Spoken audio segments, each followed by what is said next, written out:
환절기가 오면 감기가 어김없이 찾아오고 혹시 감기가 한 번 걸리면 잘 낫지 않으신가요? 아니면 계단을 올라갈 때 너무 힘들어서 쉬었다 가진 않으세요? 잠을 오래 자도 아침에 일어나서 피곤하진 않으신가요?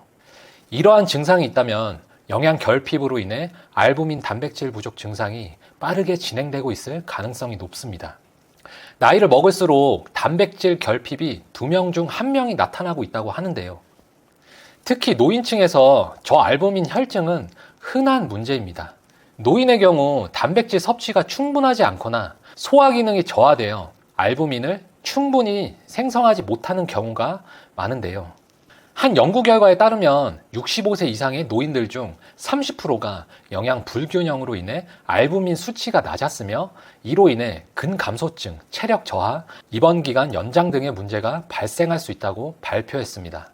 알부민의 부족은 단순한 단백질 결핍이 아니라 신체의 체액 조절, 면역 기능, 영양 공급, 약물 운반, 심혈관 보호 등 다양한 기능에 영향을 미칩니다. 연구 결과에 따르면 알부민 수치가 낮을 때 사망률, 감염 위험, 부종 및 심혈관 질환 발병률이 증가한다는 것을 보여주고 있습니다. 오늘은 근감소증을 경험하고 있으신 분들에게 도움이 되는 알부민 단백질의 효과와 섭취 방법 등을 말씀드릴 테니 영상 꼭 끝까지 시청해 주세요. 그러면 단백질 알부민의 효능에 대해 바로 말씀드릴게요. 첫 번째로는 영양소 운반에 따른 면역력 증대입니다. 알부민은 우리 몸속에서 물질 운반체 역할을 합니다. 몸 곳곳에 여러 중요한 물질을 전달하는데요. 예를 들어 호르몬, 칼슘, 영양소 등을 체내에서 운반하는 역할을 합니다. 이 물질들은 알부민과 결합되어 혈액 내에서 운반되고 필요한 조직과 세포에 전달됩니다. 알부민은 특히 면역체계에 필요한 단백질을 공급하고 염증 부위로 이동하여 손상된 조직을 회복하는 데 기여합니다. 두 번째로는 항산화 및 염증 조절입니다. 알부민은 항산화 작용을 통해 세포를 보호하고 염증을 조절한다고 하는데요. 하버드 의과대학에서 2016년에 발표한 연구에 따르면 알부민이 충분한 환자들에게 심혈관 질환 발생 위험이 낮았으며 염증성 사이토카인의 분비도 억제된다는 결과를 발표했습니다.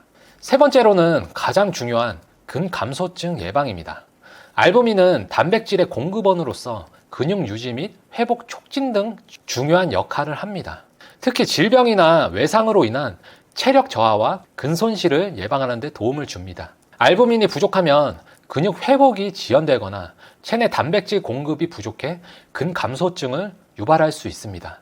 유럽 근감소증 연구협회에서 2020년에 발표된 연구에 따르면 알부민 결핍을 겪는 환자들이 더 자주 근감소증을 겪는 것으로 나타났습니다. 특히 노인들에게서 알부민이 부족할 때 근육량 감소가 더 빠르게 진행되었으며 이는 입원 기간이 길어질수록 더 심해졌습니다. 알부민 수치가 높을수록 근육 회복이 더 빠르게 진행됐음을 확인한 연구였습니다.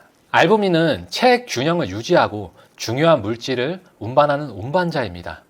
그리고 항산화, 항염, 면역 기능 등의 중요한 역할을 하며 특히 근육 유지에 꼭 필요한 단백질입니다. 이제 알부민 섭취 방법에 대해서 간단하게 말씀드릴게요. 달걀, 흰자, 육류, 생선과 같은 고단백 식품에 많이 함유되어 있고요. 최근에는 알부민 보충제가 많은데 특히 체력 회복이 필요한 환자나 영양 결핍이 있을 수 있는 분들에게 권장됩니다. 오늘은 알부민 단백질 효능에 대해 알아봤는데요. 근감소증을 겪고 계시거나 빠르게 체력을 회복하고 싶으신 분들에게 도움이 되는 영상 같습니다. 오늘 영상이 유익하셨다면 소중한 분들께도 공유해 주세요. 구독해 주시면 다음번에도 유익한 건강 정보를 빠르게 받아볼 수 있습니다. 오늘도 긴 영상 시청해 주셔서 감사합니다. 건강하고 좋은 하루 되세요.